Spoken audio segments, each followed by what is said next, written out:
Hi everyone, this is the final installment of my Levels of Spirituality series. Today we're going to talk about the final stage that we're looking at this month, and that is progressive spirituality, a really crucial segment of the spiritual world currently in the West especially. And if you're listening to this, I'm pretty sure that you've had some involvement with it. And knowing about it will just clarify your journey, and it will clarify your understanding of spirituality as a whole. Welcome to the Deep Psychology Podcast. I'm your host, Ross Edwards, author, coach, and podcaster. We cover deep insights into your psychology, helping you grow in psyche and spirit. Make sure to subscribe to Deep Psychology on Spotify or Apple to stay up to date. You can also visit the website deep-psychology.com, visited by tens of thousands of people every month for lots of free resources. If you want to go deeper with this work, you might like to do coaching with me, head to the website for more details. It's time for today's episode. So let's get into progressive spirituality. Let's really understand it. We're going to talk about the key features. We're going to talk about the underlying epistemology of progressive spirituality. We're going to talk about the plus points and the negative points of it. And I'm going to share a bit about my experience with progressive spirituality. Before we do that, I just want to thank Steve McIntosh, who is sort of my go-to intellectual figure when it comes to the levels of spirituality. I really recommend you read his works on integral spirituality and on spirituality as a whole. It's really illuminating, and it goes into a lot of depth that I can't go into here. So I just want to remind you quickly of the levels of spirituality, as I've done in every episode so far. And just to remind you, what are we actually talking about here? So these levels of spirituality, they undergird human history. So if you look back in human history, you can see that they appear chronologically, one after the other, and that each sort of builds on the weaknesses of the previous one. So they form a sort of evolutionary sequence. And not only that, they form the basis for our own individual spiritual development. So if you look back in your life, you will be able to see these appearing in sequence, one after the other. The three major stages we're talking about this month are traditional or religious spirituality, secular or modern spirituality, and progressive or postmodern spirituality. Next month, I'm going to do an entire series on integral spirituality, which is the stage that comes after postmodern or progressive spirituality. Often we look at these levels, especially the level that we are not at, or the levels that we are not at. We look at them as if they are crazy, as if people at the levels were just making it up, as though they were making a big mistake, as though they were foolish. What I'm here to say is that all of these levels have a purpose and a function, and they're unavoidable. And they're not just a choice that someone is making. Someone is not making the choice to be secular necessarily. Someone isn't really making the choice to be postmodern in their spiritual development. It's just how it unfolds. It's just how we grow as people. And they're all necessary and inevitable. So just even that little snippet right there can really change how you relate to people and relate to yourself. What is spirituality? We're talking about the levels of spirituality. So what on earth is spirituality? So what I'm basically taking it to be is our relationship to what is absolutely true and to what is the fundamental nature of existence. And you'll see that each of the three levels this month, traditional, modern, postmodern spirituality, all define in their own way what is absolutely true and what the fundamental nature of existence is. And this is basically what gives rise to the entire, their entire form, their entire expression in the world. So before we get into progressive spirituality, as I hinted to in my little introduction, you will know what progressive spirituality is. As I said, if you're listening to this, it's quite likely that you're involved with it, because I know the kind of people who are interested in my work, right? So you're likely to be involved in it. And if you don't really identify with progressive spirituality, you probably know people who are. I certainly do, and I have certainly been really identified with it before. So I'm not talking about something strictly academic. I'm not talking about something you need to sort of struggle to understand. I mean, that might happen. I've certainly struggled to understand it for the last, almost decade of my life in ever deeper and deeper ways. However, these things are very immediate. They are around you. Okay, so you've got to look for them and use the examples that you see in your life and in, the city you live in and the country you live in as the best way to understand them. Understand it through example. And I'm going to give you lots of examples here. So let's talk about the key features of progressive spirituality. What is it? What defines progressive spirituality as separate from modern or traditional? Well, first of all, talking about its historical emergence, it really came online in a big way in the 60s and 70s when, we had the student protests in America, we had the civil rights movement, and there was a really big shift into postmodern values in the West.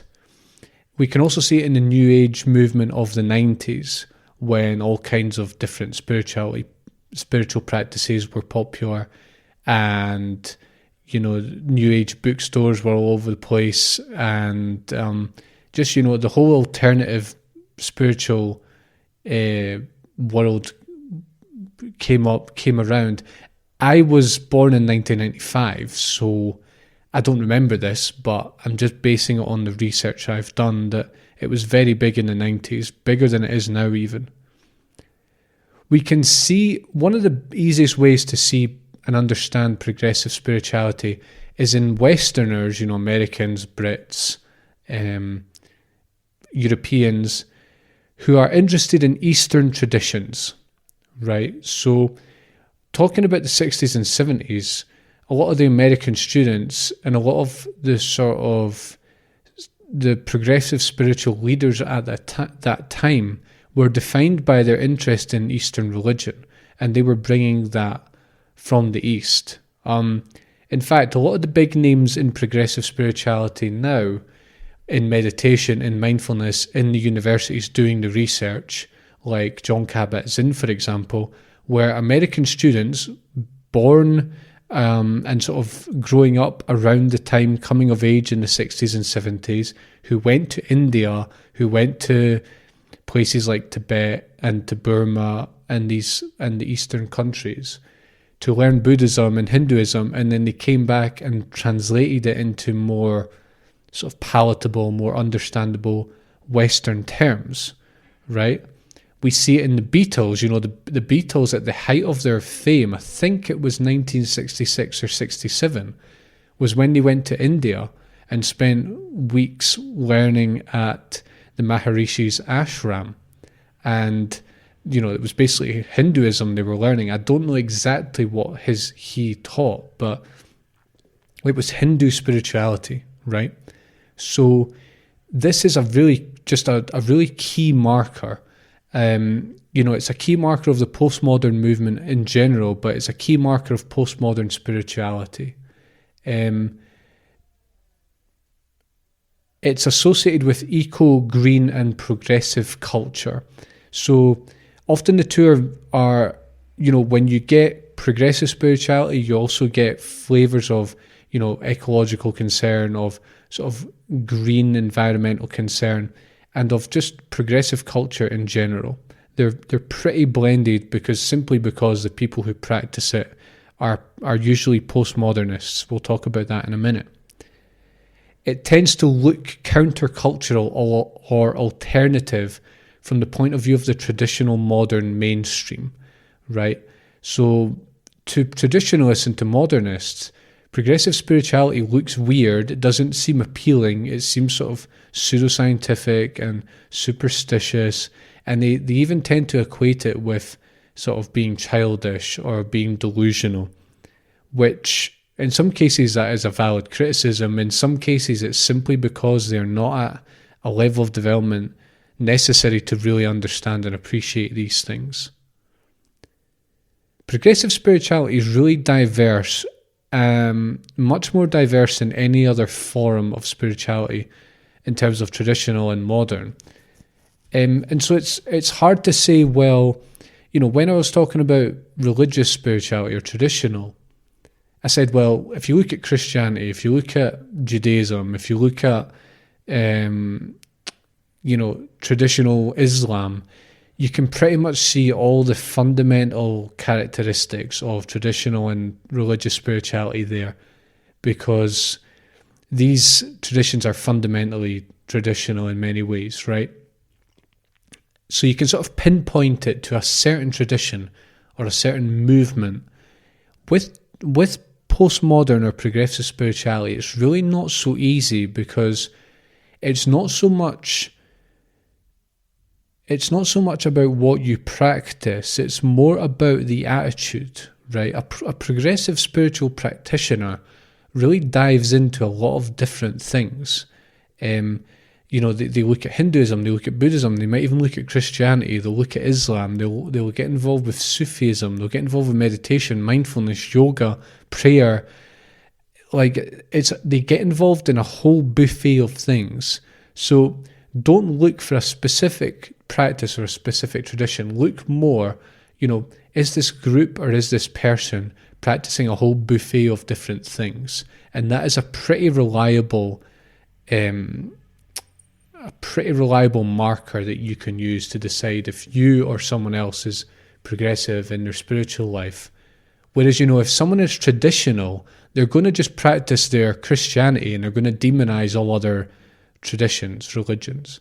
Pretty much guarantee that. If they're if they're at a secular spiritual stage, they'll likely just, back atheism and just call all of religion nonsense, right? So it's quite clear. With progressive, it's not so clear, and that is a marker. That lack of clarity and that lack of sort of pinning their spiritual life on one tradition or one practice. So the progressive spiritual world, what it does often is it integrates Eastern traditions into sort of a modern context, but it does so from a postmodern sort of frame of meaning, right? So it tends to think that it integrates it sort of neutrally, but it doesn't, because it's operating from a postmodern frame of mind. So this is why I'm saying that when you're going to see progressive spirituality, you'll see it melded with sort of green culture, inclusive culture, feminist culture. You'll see all these things blended together, and it's simply because the people practicing it are often postmodern, right? It's new age and it's non-sectarian, so this sort of blends with what I've spoken about before. Very eclectic. It doesn't reject things out of hand unless it sort of seems to be traditional or secular, I would add. It just is open to all kinds of different spiritual systems, and what this has resulted in has been an enormous cross-pollination. If you go to a yoga class, you're going to likely practice several systems of yoga in one class, and then you might do a Buddhist meditation at the end, or you might do like a Zen meditation at the end, Zen Buddhism, or you might do some sort of Christian prayer at the end. It's very eclectic, and one thing this has done is it has helped us unhook from just being locked into one system. Christianity is a great spiritual system, especially once you start interpreting it from sort of a postmodern or even an integral point of view. But in and of itself, it might not be complete. It might not have a full picture of the divine and how it relates to us. So what this postmodern structure does, and this is getting into a pro, I suppose, which is really later on in the episode. But this cross-pollination is really important because it sort of brings an aspect of validation and an aspect of, ensuring completeness. The way that progressive spiritual practitioners tend to see spirituality is that it's about being kind, sensitive, and frugal.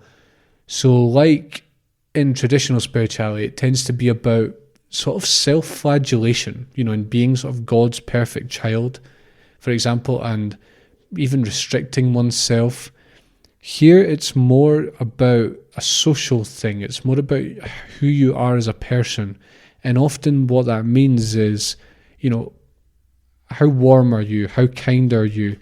How open are you? How receptive are you? How inclusive are you? So it does have that. It has this sort of standard, and it can be rather dogmatic about it. The practitioners of progressive spirituality tend to be any sort of one or any combination of the following: educated liberals, progressives, vegetarians, eco-conscious people, health-conscious people, postmodernists, people interested in alternative medicine, and people interested in psychedelics. The most common form of progressive spirituality is yoga. The Eastern influence, the sort of postmodern feeling, the postmodern viewpoint. You can see that very clearly.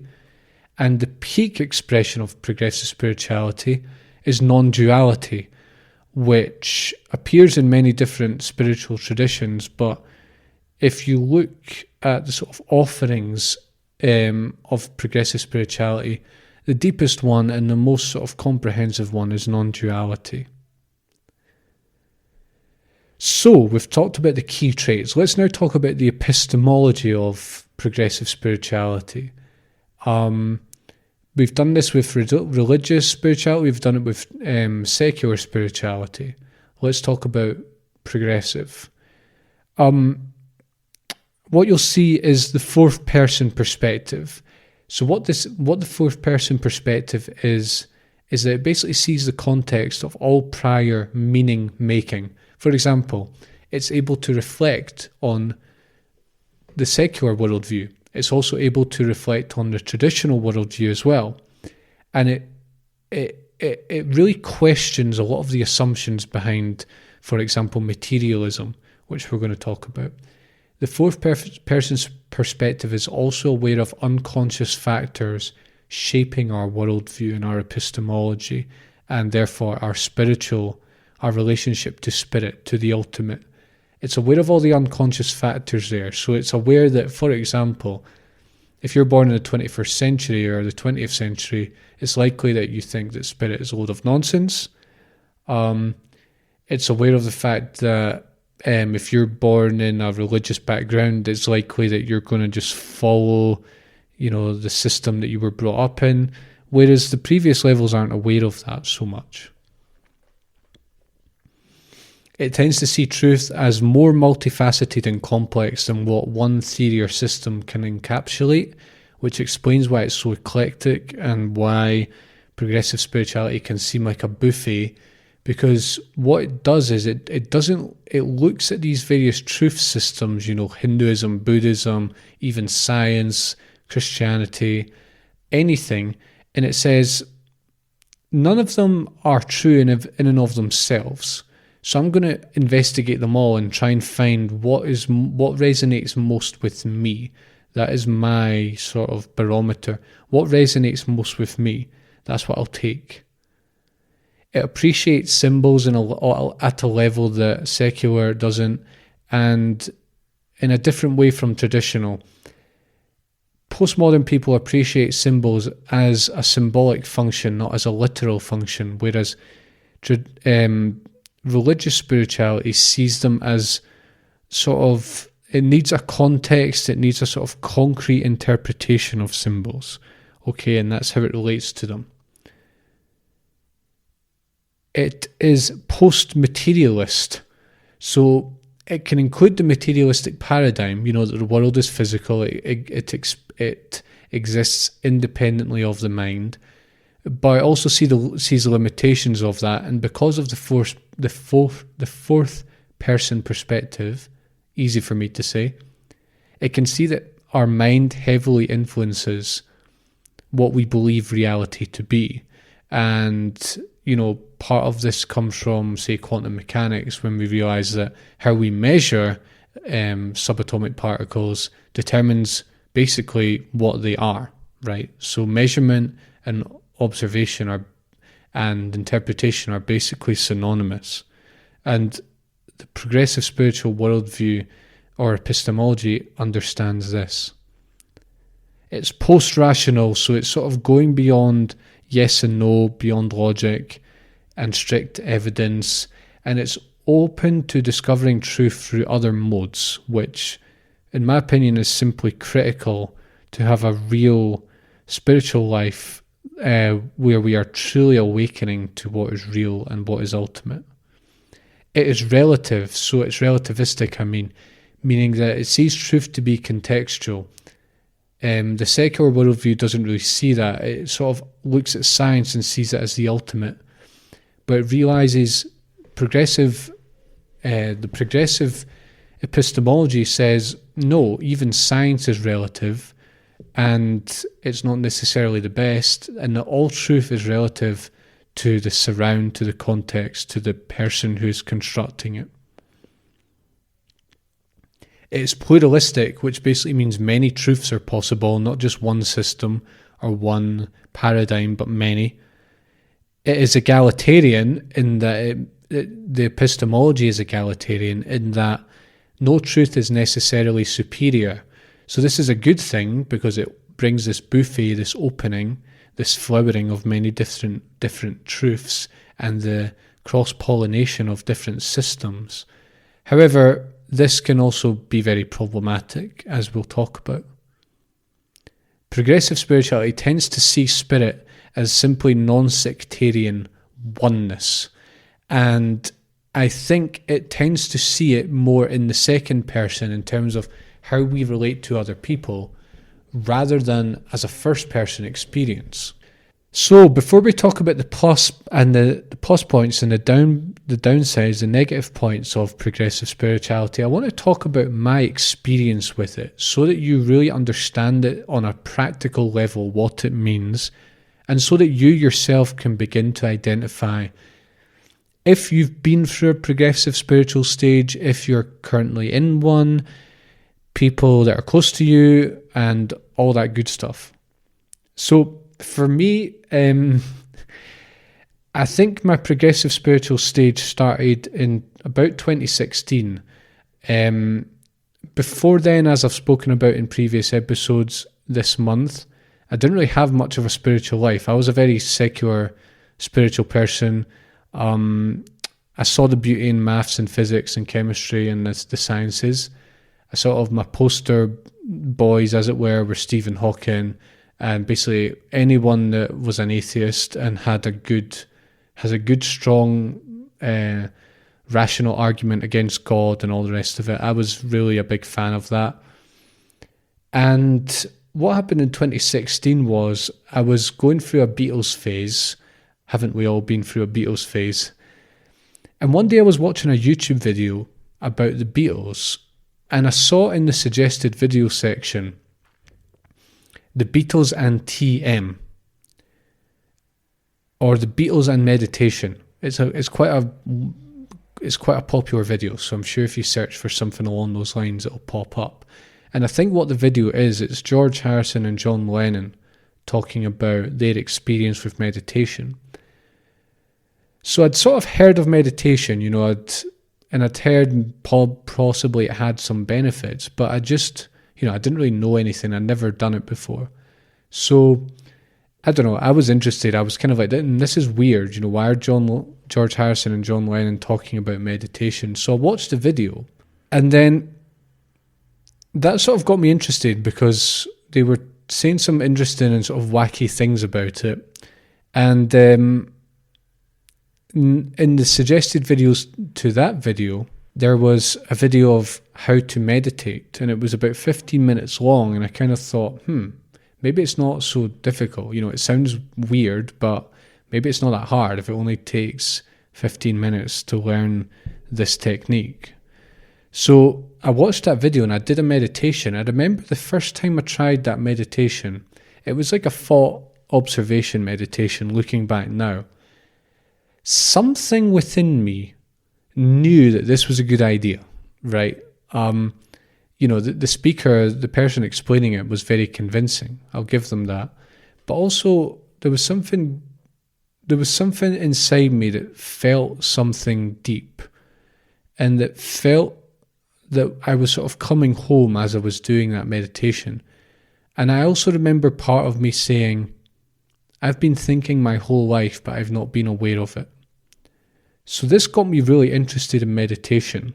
And that was really the start of my journey with it. And, you know, I started doing it every day. I started going to retreats. I started watching videos. I started reading books. I got interested in personal development. I started reading all books about all kinds of things in personal development, including sort of alternate forms of spirituality like shamanism and sort of Native American spirituality and things like that. And over the next sort of few years, I really partook of the buffet of progressive spirituality. I got really involved in all the paraphernalia. I started doing psychedelics, and I had some really life-changing experiences on psychedelics that I've actually spoken about in the past if you want to look for my episodes on them. I became very sensitive. I became hippie. I grew my hair long. I became a vegan in 2017. You know, my whole life really changed. Even my ambitions changed very, very profoundly. And, you know, really everything I've said about progressive spirituality, I can totally identify in myself at that time.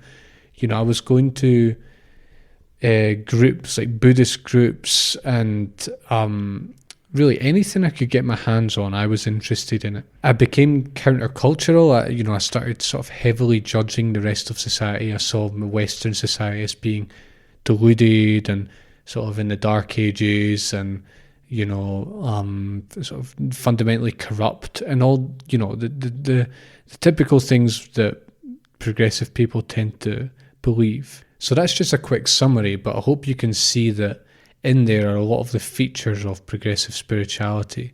And I have to say, in recent years, this has waned quite a lot. And I think I've moved more into an integral spirituality. I've settled on a few key practices, and I feel like I've gone beyond the paraphernalia. You know, I'm not so interested in, you know, dressing like a Hindu, or, you know, cutting my hair or anything. I'm just, you know, let me do the practices and let me develop my spiritual life internally. I don't have to talk about it. I don't have to do a song and dance. I don't have to, you know, change my name or anything. Let me just do the practices. And to me, it's very clear, my progressive stage, and knowing about these levels is really reassuring. And actually, during that time, quite early on, I got into learning about the stages of human development. And I think it helped speed up the process a little bit, because I wasn't taking that period so seriously. I sort of realised it was a period in life and that I would sort of grow beyond it. So let's talk about some of the plus points to round off of progressive spirituality, right? So there's a few things that are really important to realise. First of all, it's the most open and tolerant of all the levels of spirituality so far. Traditional spirituality is very dogmatic. It's very one-minded. You know, it's my way or my way or the highway. Secular spirituality is the same. You know, it's very dogmatic about the fact that there is no spirit, there is no ultimate reality. Life is just physical, and it just exists. We don't really know why it exists. There's no higher power. There's no real reason to it. It just does. Progressive spirituality doesn't say that. As I said, it's very eclectic, it's egalitarian, it's relativistic. So it kind of says, perhaps we don't really know, and perhaps all truth systems have something to say. And perhaps we don't need to distinguish between them. We can just say, whatever resonates with one person is what is right for them, and that's it. Progressive spirituality delivers sophisticated wisdom to all. Because it's egalitarian, because it's built on the postmodern worldview, for one thing, there aren't so many barriers in the way of deep knowledge. If you go to a church on Sunday, unless you're really attuned to what spiritual wisdom actually is, you're not really going to get deep wisdom. It's more preaching, and it's more kind of following rules and following rituals and sort of a social club, right? It's not really about deep wisdom. What progressive spirituality has done is it's sort of, by the sort of proliferation of books about non-duality and Eastern spirituality and all the rest of it, it sort of brought the barrier down. You don't have to be a priest to have a spiritual life. You don't need to go to a monastery necessarily to have a spiritual life. You can actually develop it at home. And we have, especially with the internet and even, AI, ChatGPT, we have access to very deep wisdom now at, the click of a button that before was sort of hidden behind closed doors and barriers and red tape, and that's an achievement of the modern world and modern technology in general. But the progressive worldview is very important because part of it is its egalitarianism. It says we don't want to we're not going to limit truth just to the privileged or the in-group or the upper echelons of the religious structure. It has revitalized spirituality in secular countries. You can see this in my story. Before I was deep in secular spirituality, and now I really consider myself a dedicated spiritual practitioner. I'm an author, I'm a teacher, this is my life, this is my living. And without progressive spirituality, who knows? I may never have got to this point. And I think this is true of many people who, they've they're not interested in traditional spirituality, and they've been educated in a modern system. Their epistemology is essentially modern, but they want something else. And progressive spirituality is just different enough to be different, but it's not going back into traditional. It's actually offering something new that is beyond just rationality and secularity and atheism, basically. It puts the emphasis on the practitioner. What you'll find in progressive spirituality is lots of different practices, all like from ritual to ceremony to meditation to yoga to prayer to psychological practices, and the practitioner chooses according to preference. There's not so much of an imposition from above. You have to do this or you're not going to become enlightened, or if you don't do this, you're going to go to hell. It's not really like that. It's more about the practitioner chooses, and we judge people's spiritual life according to their practice, not according to how well they've memorized the Bible or anything like that. And ultimately, the practitioner is responsible for their own growth. So this is, again, it's sort of taking spiritual life out of the hands of the divine and putting it into the individual, which I think is an enormous contribution, because what my basic rule is that spirituality is essentially a practice, and the more you practice, the more deeper you will understand the divine, and the deeper you will embody it, and everything else is kind of a distraction. What are some of the negative points of progressive spirituality? Some of these I'm going to talk about on a theoretical level, and sometimes some of them are going to be on a practical level. On a practical level, what I see a lot with progressive spirituality is that it gets lost in paraphernalia and group experiences. And I've seen this so often, and I myself have done this, so I know what it's like. For example, if you go to a yoga class, there will be, you know, a lot of references to India, to Eastern traditions, to Hinduism, to Sanskrit, to sort of the roots of it, to different names, to, you know, Indian food, to Indian clothes, to Indian music, and all of this, and to sort of the experience of being a group. There's a lot of sensitivity, there's a lot of connection, there's a lot of, you know, good vibes. And listen, I don't want to like demonize these things. I think that's wonderful. You know, it's like it's the group experience of spirituality at the postmodern level, right? That's what it is.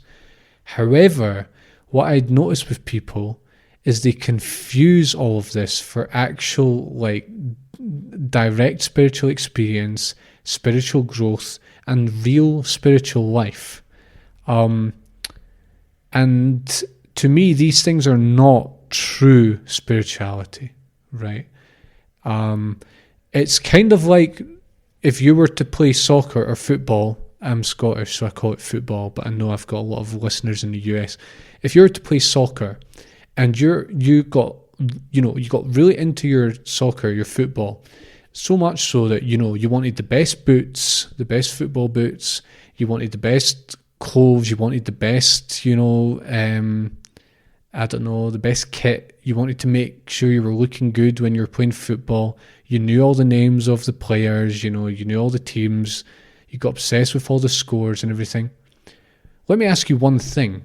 Does this guarantee that you will be a good footballer, a good soccer player? You might answer yes, but my opinion is no. Because being a good football player, being a good soccer player means being a good football player. It means being able to play football. It doesn't mean you have the best boots. It doesn't mean you have the best football kit. It doesn't mean you know everything about football in, you know, on a theoretical level. It means you can, you know, play in a position and you can do it really well and you can help your team win games. That is what being a football player is. Being a good spiritual practitioner means you have a direct connection to the divine that is authentic, that is not a simply an intellectual thing. And none of that really requires that you are hugely involved in group experiences, that you know Sanskrit, that you wear the right clothes, that you say the right things, that you change your name. None of this is real spirituality. I'm going to have to do an episode on this. I just see it so often in postmodern spiritual groups. And I see it when I'm teaching people. You know, we might do a certain thing and I can see that they really get lost in the paraphernalia and they don't just do it. They just do the practice, right? Just do the practice, trust in the practice. And this is a huge trap. It often veers into magical thinking. So what you'll notice with progressive spirituality, this is one of Steve McIntosh's main critiques of it, and this is one of the reasons why a lot of people feel very allergic to it, you know, scientific people, modern people. It doesn't really differentiate between different forms of truth. Because it's eclectic and because it's egalitarian and relativistic, it often struggles to say yes or no. It struggles to say higher or lower. It struggles to just discard things that aren't right, because it will tend to say things like, well, if it's right for you, who am I to judge? If it resonates with you, who am I to judge? And it loses that critical eye.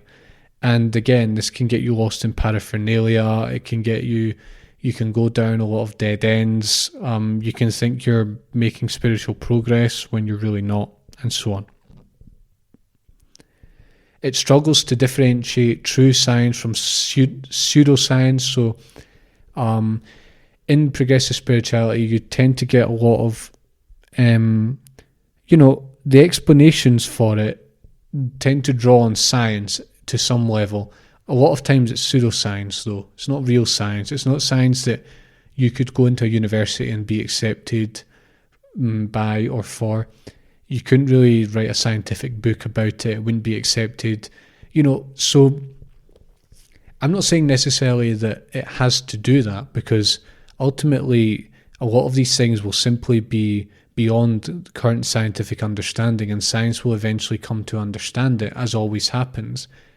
But Also, what it can do is just alienate people, and it fails to act as a bridge between the secular stage of spiritual development and the progressive stage, because it creates resistance in people. So what progressive spirituality could do better is find a way to speak to secular people and to do proper science and to really take that seriously. And often it's simply anti-modern and anti-science, so it repels modern people.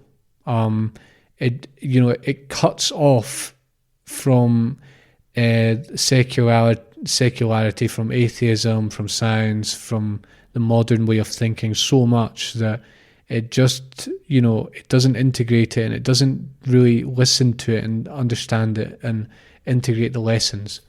And this can just create, a partial spiritual system, and it can create a lot of delusion, basically. So, I think we've done a really comprehensive overview of progressive spirituality. What do you think? If you like, you can also check out the previous episodes of this month. I would really recommend you do that.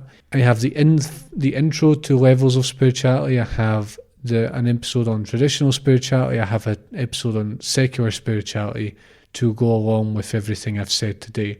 So check those out for a really comprehensive overview. Next month, I'll be back with a really comprehensive look at integral spirituality, because this is like what is supposed to be the next level that is unfolding for us as a culture and as individuals. This is like the next level that we're going to go into when we move beyond secular spirituality. So please come back every Sunday in October to follow that. Please come back every Wednesday in October for an assortment of different topics related to psychology and spirituality. And if you really like what I do, follow this podcast, and you might be interested in doing coaching with me on these topics. I offer a free intro call, 30-minute free intro call to have a chat with you, to get a handle on what you'd like, on what your needs are, on how we might address them, and really so that you can see if I'm a good fit for you and you're a good fit for me, and whether we're going to be a good team.